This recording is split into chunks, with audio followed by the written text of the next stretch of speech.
Make sure you get with the right people on this, because there's all these things out there that say, we're a qualified opportunity zone. They may or may not be, right? Mm-hmm, You really have to get with someone that actually knows what this is, whether it's a financial advisor, whether it's an attorney or an accountant, because what you don't want to do is stick money into something and think that you're going to qualify for this and it doesn't qualify. Or you bust it along the way. Yeah. Correct. Yeah. And there are a lot of rules on it. It may be a qualified zone, but you don't do it right and you don't get the credit on it, right? Yeah. And I think the key is you have these advisors and you're consistently meeting with them. Yeah. Okay.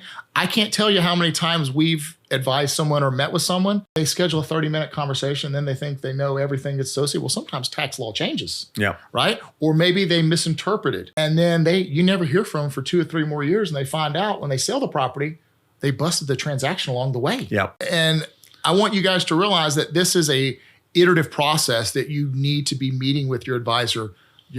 I like to meet with them at least twice a year, Yeah. sometimes quarterly, depends on their situation. No, absolutely.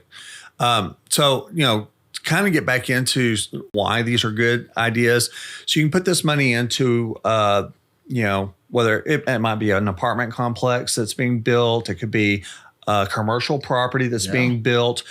Basically, they're trying to revitalize these communities by putting in new, aesthetically pleasing job opportunities, whatever it is that they're trying to create in these zones. But there are some rules on how it has, how much of the funds have to go to different things. There may be a minority program that has to be in place. You have to hire so many people within the community. Yep. So there's a whole bunch of different things that you have to qualify for.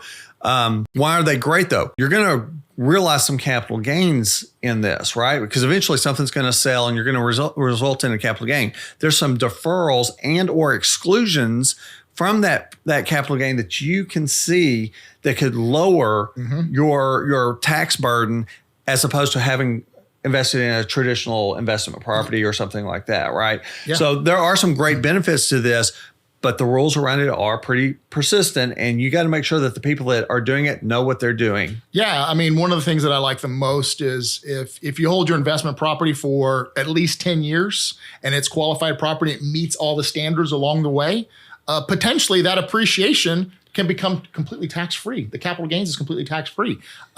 But as Rick alluded to, we don't want to bust these transactions. So you got to consistently meet with your advisors and go over this. And so, like I always say, if you're going to do something, be all in.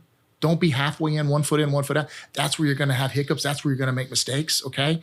We'll help you get through the process. Reach out to us. Happy to help.